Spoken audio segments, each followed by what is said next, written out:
Hello, everybody. My name's James. Welcome to Planet FPL, the world where everything today revolves around the FIFA Club World Cup. On this podcast, I'm going to be discussing the four quarterfinals played at the weekend, having a little look forward to the semi-finals. But before I talk Club World Cup, for the benefit of those who may have not listened to or watched Saturday's Ask James stream, just to repeat the announcement on there about all our content on Patreon between now and July the 17th is available for free. All you have to do is sign up to Patreon as a free member. You'll have to put in little more than a name and an email address, and you will have access to 18 additional bits of content that will be published between today and July 17th. And that features many guest appearances from within our Patreon community on the podcast this week and also next week. Right, let's talk the football. The games began on Friday night with Fluminense against Al Hilal. I think many had favoured Al Hilal to win, following obviously their outstanding victory against Manchester City, but didn't have it all their own way in this one. There was obviously emotional scenes at the beginning of the game, with the minute silence observed, obviously, for Diogo Jota and brother Andre Silva, particularly obviously for João Cancelo and Ruben Neves. Obviously a very emotional moment. Both of those obviously teammates of his at Portugal, and Neves obviously played with Jota at Wolves as well. It was a really nice moment when the camera panned to Fluminense's Thiago Silva, brilliant historical centre back, obviously formerly of Chelsea, and he kind of seemed to acknowledge what was going on, looking at his opponents, and just give a little wry nod. You could see he was hurting inside as well. I said last week, it's obviously touched so many people. I have to say the first half hour of this was not a great watch.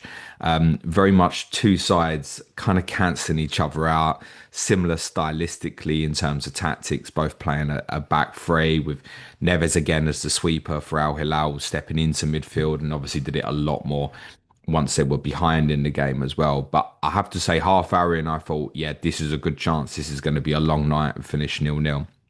But then pretty much out of nowhere, Mateus Martinelli scored this absolutely outstanding goal for Fluminense. He's nipped into a loose ball on the edge of the box, and he's running away from goal, and he manages to hit this brilliant reverse shot back across Bono into the far top corner.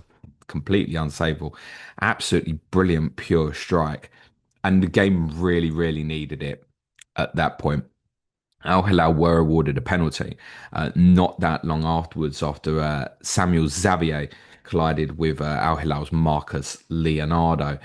And I'm surprised it was overturned. I don't think it should have been a penalty in the first place, but I have to say, when I watched it live, there was contact, and you got two players running across each other.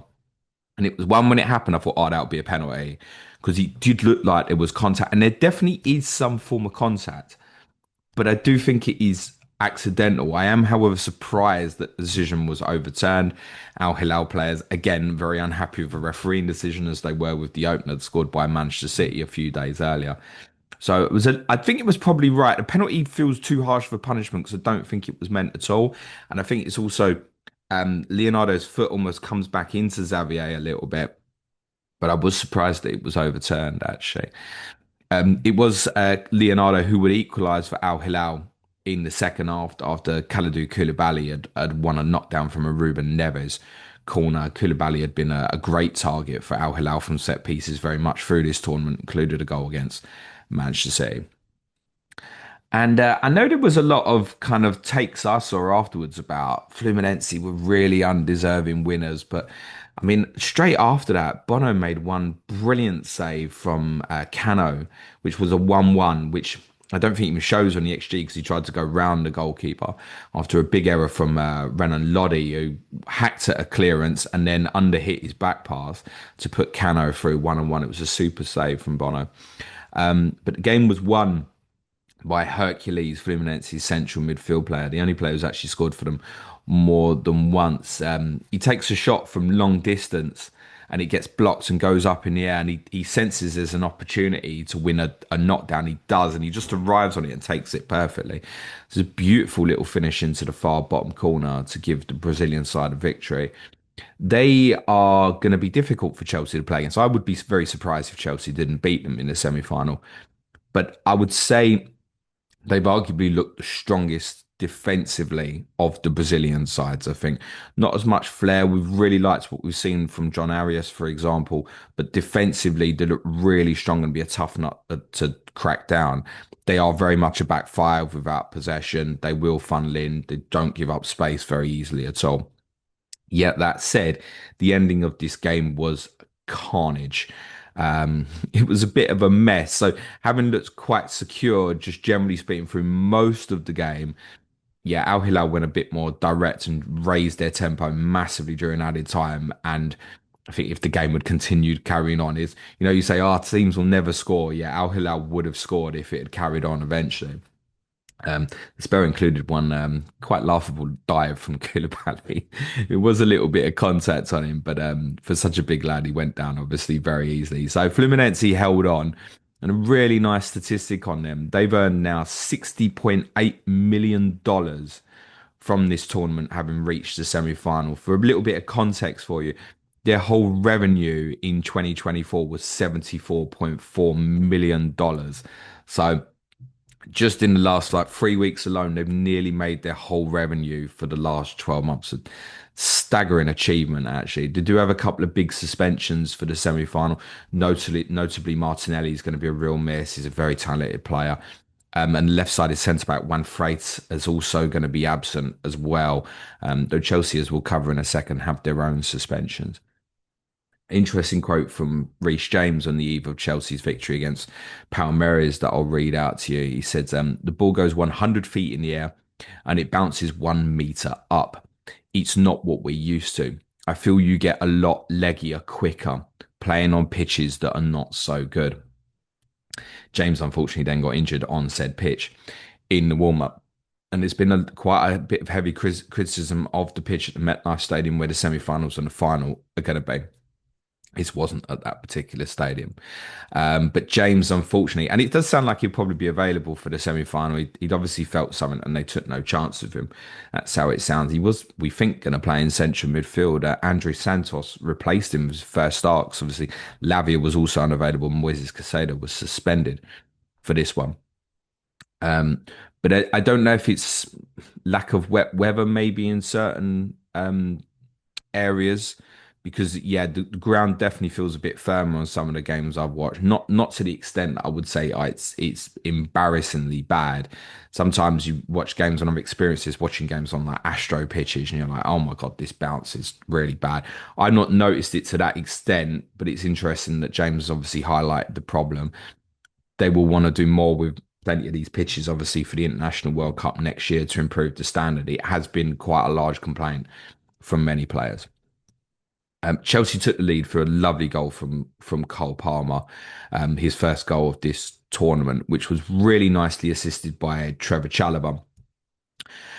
It looks like quite a straightforward, simple pass from Chalobah, but it's a little bit of a killer pass because it's between lines, but it's at a diagonal, and it's a diagonal that's heading towards goal. So quite often when we talk about players playing passes that break through lines, we're looking to play a ball in between like a midfield four or two double pivot sitters and get it to the side of someone.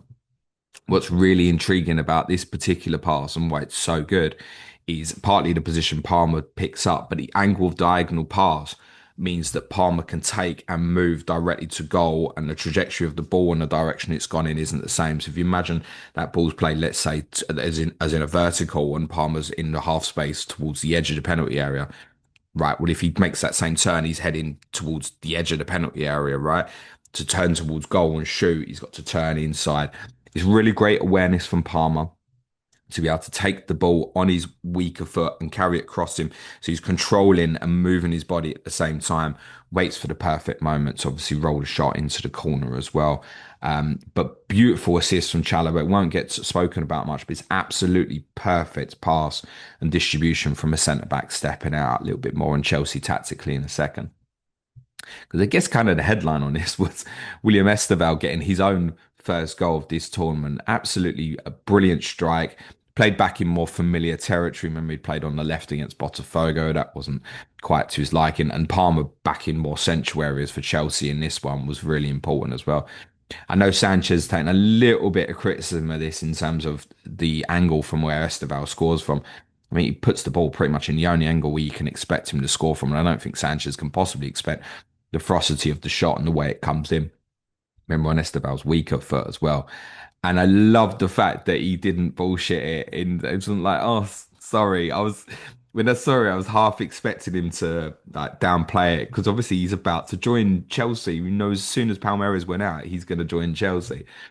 Absolutely zero thought of his future teammates. And I don't think we should look at that badly at all. I just think this is a really, really young player who's obviously been spoken about quite a lot during the course of this tournament. And he scored, I suppose, the biggest goal of his life at this point, right? Yeah, enjoy yourself, mate. I'm sure there'll be a bit of ribbing for it when he does ultimately join up with Chelsea. But yeah, I thought that was quite nice to see that he just lost himself in a moment. And it's nice to see a bit of purity in football when we see these kind of. He didn't have a planned celebration or anything. He just lost himself in a moment. It was really nice.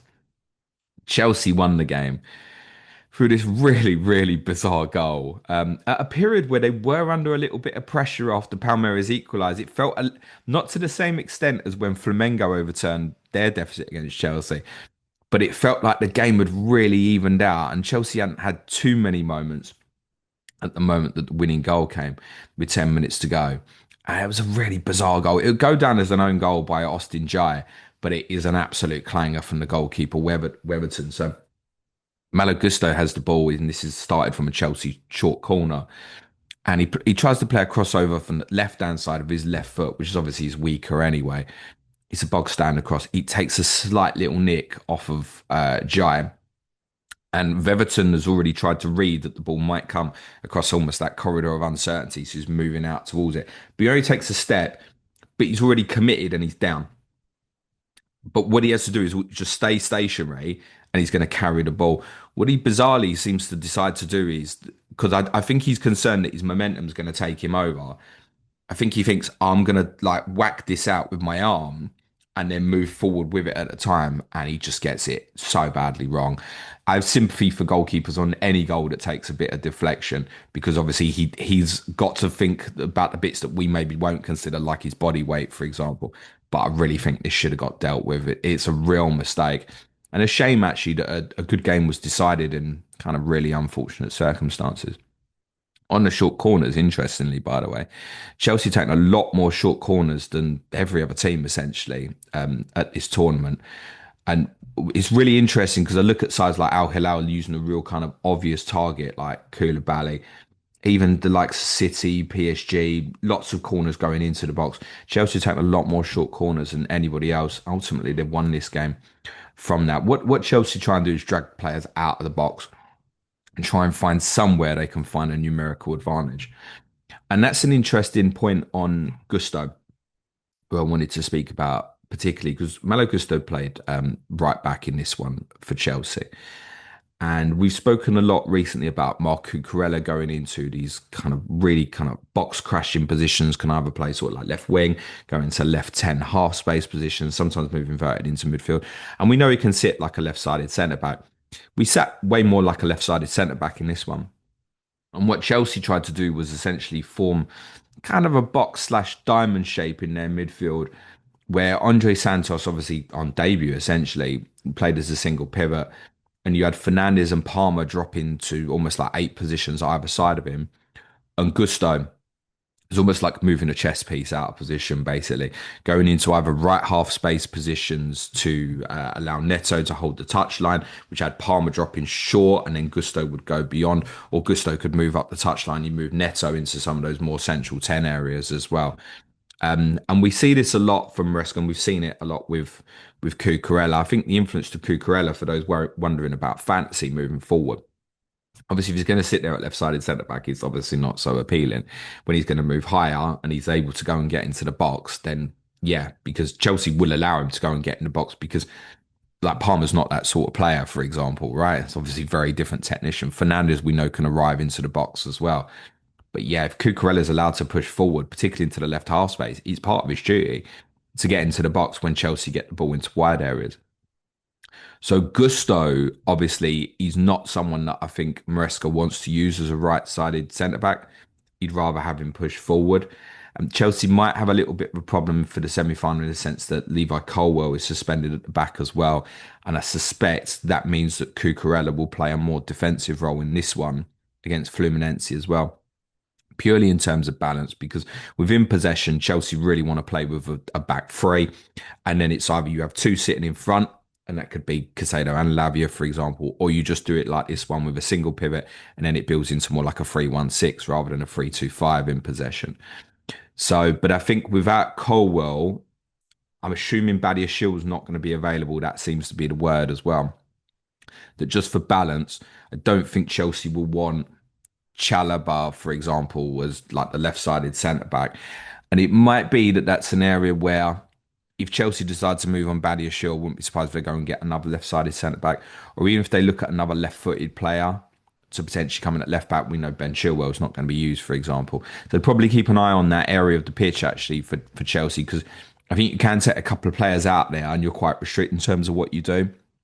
So as I said, I think Cucurella will have to, in build-up, probably play as a left-sided centre-back against Fluminense. I'd be surprised if that's not what Maresca does, because if Maresca does play like a Chalobah as left-sided centre-back, then it's clear strategically for Fluminense to try and push that out into the left-back position onto the weaker foot.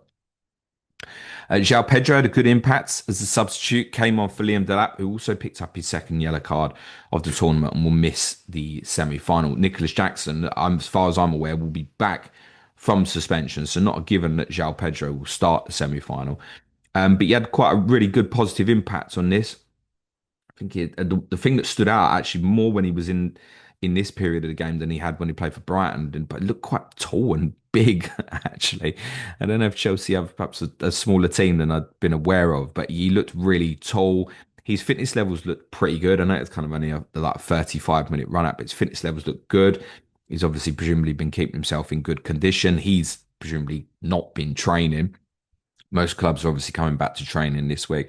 But he looked good when he came on. Could have scored at a really good effort in injury time shortly after he'd laid on a potential chance for Noni Madueke as well. And these Madueke to Arsenal rumours are not going away. There's plenty of speculation knocking about from several journos that personal terms between Arsenal and Madueke has been agreed. And it sounds like for 50 million or so, this deal may well happen. I'm surprised about it. If Arsenal have identified him as their left winger that they want to have, that's fine. I know he can play there, but I see him very much as very similar in profile to Saka. And I think it would have to be some concern for Arsenal fans that it would mean that Ethan Nwaneri would maybe move on. He's only got 1 year left on his contract. Chelsea have also confirmed the signing of Jamie Bino Gittens. I don't believe he can feature in this tournament because he has obviously featured for Borussia Dortmund, but very much left winger profile, really, really good ball carrier, one of the best in sort of the top five leagues over the last year or so. He will certainly be pushing for a starting spot in Chelsea's first 11. I'm intrigued to see if Jackson comes back in for the semi-final. And Casado will obviously certainly come back into the lineup as well. PSG played Bayern Munich in Atlanta. Really good atmosphere at this one. Actually, as there was across all the quarterfinals, it should be acknowledged the crowds were really good, though some of the ticket pricing was certainly reduced. More on that in a little bit. PSG would be 2-0 victors. Good game. I think it ended the way I thought it would, but not in terms of PSG going down to 9 men. A word obviously on Jamal Musiala's terrible, unfortunate injury, fractured fibula after ankle dislocation. Very unlikely to play again in 2025, I would suggest. Maybe December, possibly, but kind of 4 months down, you're probably looking at return to playing a little bit longer than that. And you can always tell with these instances, kind of the reactions of other players, Donnarumma and other PSG players visibly upset as well. And I'd spoke on this podcast on Friday about the will to get Musiala back into that Bayern Munich team, that I thought they would be much better off for that. And you have to say Bayern haven't rushed him, because I see he scored a hat-trick as a substitute in the first group game and didn't start the next two either, or the last 16 games. So Bayern have really taken care with Musiala to get him back to this point. It's just a really, really unfortunate collision with Donnarumma that's obviously led to this bad injury, and it certainly didn't help Bayern because I said I think he gives them a different layer and level. Musiala, really talented player. You'd have to fear that he's had injury issues now, another bad injury, that he might not be quite the same player when he comes back. Touchwood, let's hope he is because it's a joy of a player to watch actually. And both sides had really good chances in the first half.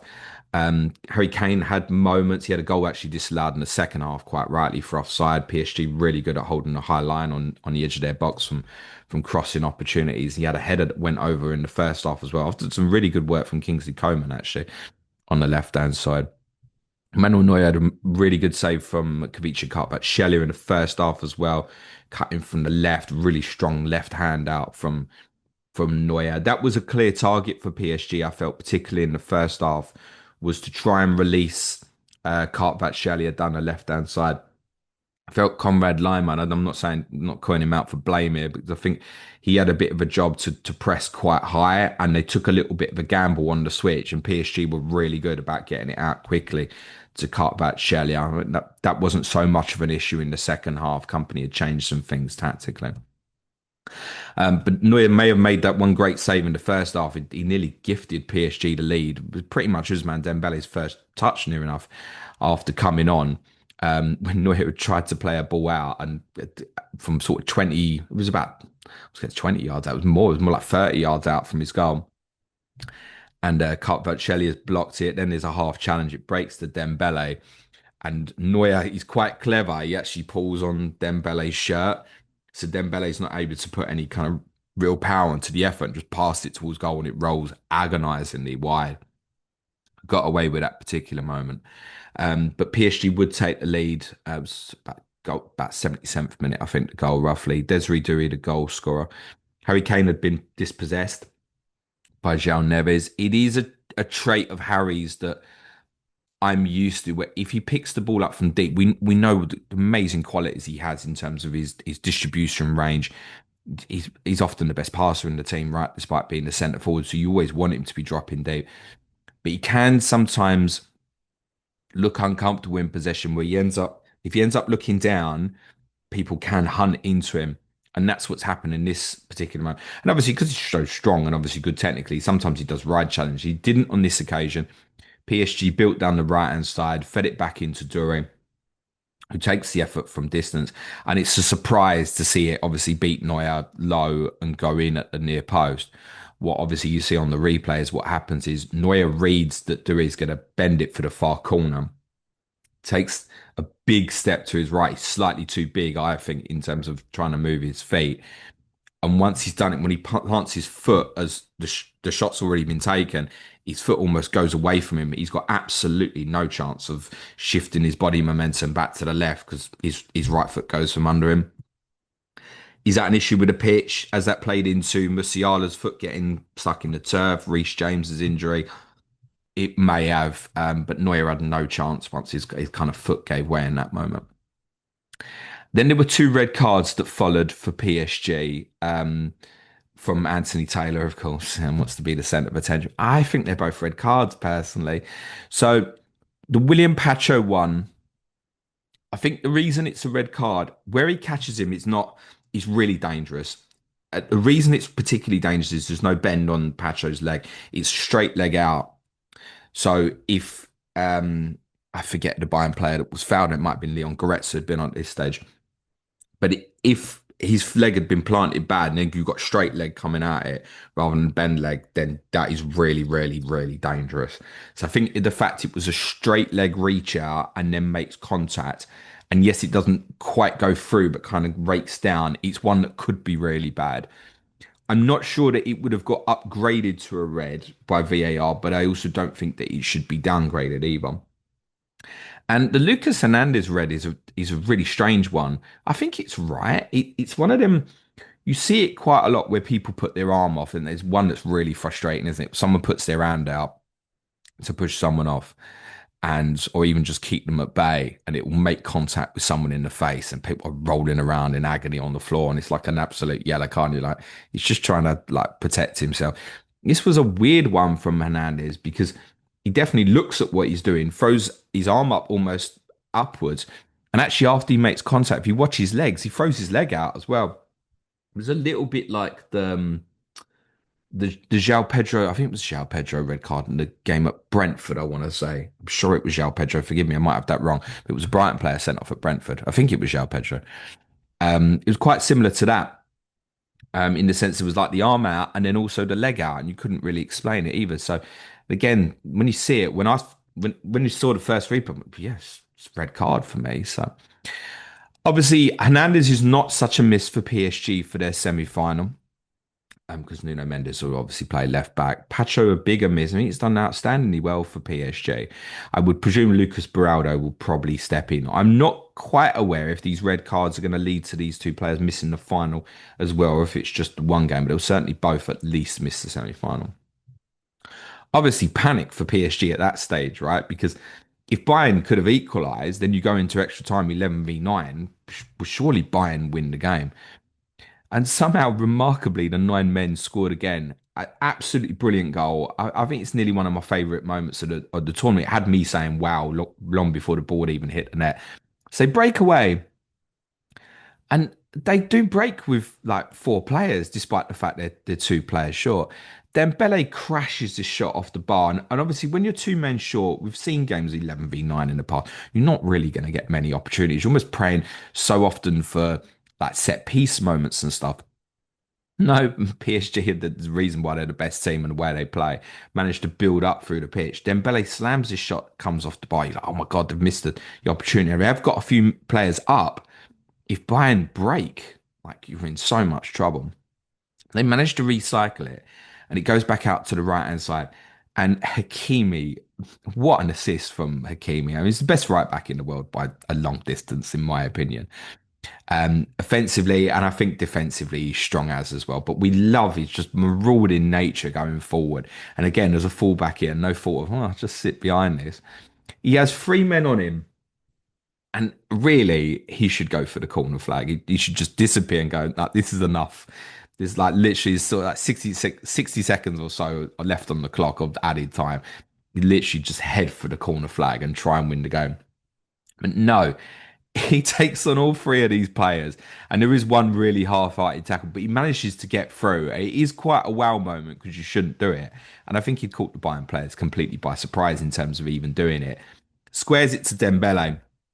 And Dembele, he knows what he wants to do. He wants to wrap it, and it's beautiful. When you see the angle of it, as the way because he's got to kind of walk onto it, it looks like he's heading for the centre of goal as he hits it, and it's just arcing away right into the corner. If the goal had been like another yard further back, it would have gone wide. Completely unsavable. And nice for Dembele to have his moment in this tournament as well. So good win for PSG because they would have been panicking if Bayern had equalised and taken that to extra time. No doubt. They'll now face Real Madrid in the semi-final at MetLife on Wednesday. The Chelsea semi-finals tomorrow night. And there was another goal for Gonzalo Garcia, this 21-year-old young forward who I'd certainly confess and say I hadn't heard of prior to this tournament. And it's the one beauty about international tournaments, and we should factor this in as one. Well, normally at international tournaments, we would find out about players that we're just unaware of. I didn't have it on the bingo card that it would be a Real Madrid player though. He scored beautiful little finish from lovely little Arda Güler assist, nice little cross in the half space from the left hand side, although Dortmund's marking's absolutely woeful on it. Garcia is now joint top scorer with 4 goals, along with Angel Di Maria of Benfica and Leonardo of Al Hilal. Those two players are obviously out of the competition now. So one more goal for Garcia, and there's every chance he's going to walk away here with a golden boot. The other Garcia, Fran, doubled Real Madrid's lead. Trent assist, technically, although a little bit of a deflection on it. So I'm not sure it's one that Opta necessarily give. But yeah, it's basically a Trent assist. And I think the game was fairly comfortable and routine for Madrid then till a bit of a wild added time where suddenly Max Bayer, who'd come on for Dortmund, reduced the deficit. Then Mbappe, who's come on for Garcia, scores this brilliant goal. It's iconic, isn't it? With kind of bicycle kick technique. Again, another Güler assist, doing really well. Playing quite a deep position for Madrid at the moment. And then straight from kickoff, Dean Howson gets sent off for a tug on Jurassi. Jurassi converts the penalty. Housen obviously now suspended for that semi-final. I would presume Raul Asensio will probably come into the team. And then there's this brilliant, and I want to say save from Courtois at the end that people have gone a bit mad from. So again, Madrid down to 10 men. If Dortmund had equalised, numerical advantage, they would have panicked in extra time as well. Courtois makes this save from Marcel Sabitzer. It is a brilliant save because as Sabitzer shoots, I think like it could go either side, and Courtois just has to have his feet in correctly the right position. It goes down towards his right, and he's got to get a massive hand, so almost half stop. It almost nearly goes beyond him, and he saves it, and it pops back up, and obviously he grabs it. It wouldn't have counted. I'm fairly certain the goal wouldn't have counted. Because I'm pretty sure Sabitzer handballs it, and I think there was a lot of what a save on the commentary at the time and stuff. I think you can actually see that the referee blows up and then blows for full time not long afterwards as well. So I'm pretty sure it wouldn't have stood, but it was an absolutely outstanding save. What Madrid did a little bit tactically different in this one was more of a midfield diamond set up with Tchouameni obviously at the base of that. He'd stepped out of obviously the back three in the previous game against Juventus. Guller, Bellingham ahead of that as well. I like this setup better for Trent. It's about Trent right wing back. I just think in this setup, the two fullbacks, Trent and obviously Fran Garcia on that side. If it's in a back four build, they can arrive a little bit more. It also gives Madrid a little bit more obviously numerical dominance in central areas, and the wide players can go and split and go into wide areas to help with that. So we know that Vinicius Junior particularly likes to obviously drift to the left. And Garcia did some really good work running the channels on the right hand side as well. So I just feel like that system works really well, much better. Güler was really diligent towards the left hand side.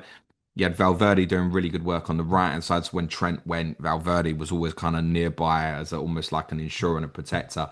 At other times, allowed to go and get into the box. It allowed Jude to obviously float behind the front two as well. And they had nice rotations in that midfield as well. As I said, Güler playing kind of quite often deeper than I'd seen him play in the past for Turkey. And we know from last year's European Championship what a talent Güler is. So it's nice to see him now getting a run in that Madrid lineup.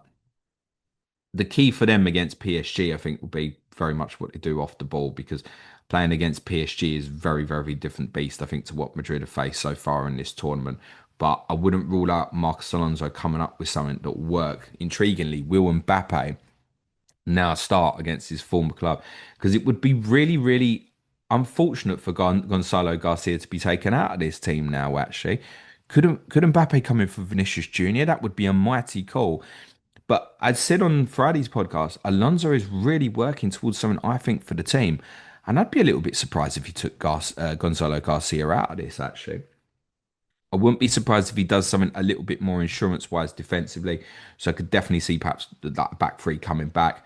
But I don't think it necessarily means that Tchouameni will go back into the back three, though it might feel enforced, particularly with Dean Howson's suspension. Feels unnecessary in hindsight, right? Almost just let him score. And Mbappe won't be the only player coming up against a former club this week. Obviously, Thiago Silva against his old club, Chelsea, on Tuesday night as well. A couple of notes before we finish. The Gold Cup final was last night, and I keep forgetting to talk about it because I do think that's been somewhat of an influence on some of the attendances in America because a lot of Americans out there are focusing on what USA are doing. Obviously, Mexico's there, Canada's there. Final was last night. Mexico came from a goal behind to win 2-1. Raul Jimenez amongst the goal scorers, and like many people have done over the last few days, designating their celebration in honour of Diogo Jota. That's now finished. And as I said, the attendances at the quarterfinals were pretty good as well. One of the reasons we think is this real drop in dynamic ticking price. And I'll probably speak about this in a bit more detail, perhaps on Thursday's podcast. If we cover the Club World Cup semi-finals, then I say if, just in case FPL decides to do something that I'm not expecting, might push that backwards. But yeah, it's essentially for the Palmeiras Chelsea game, the pricing dropped fairly dramatically, actually. And I think it's going to be the same for the Fluminense Chelsea game as well, where the pricing looks like it's going to be a lot cheaper than what was originally advertised. We're looking at people potentially paid tickets for in the hundreds, and then tickets for that Chelsea game at the weekend became available for sort of circa around about £15, unbelievably. And again, they were really well attended. It looked like Chelsea even had some good support.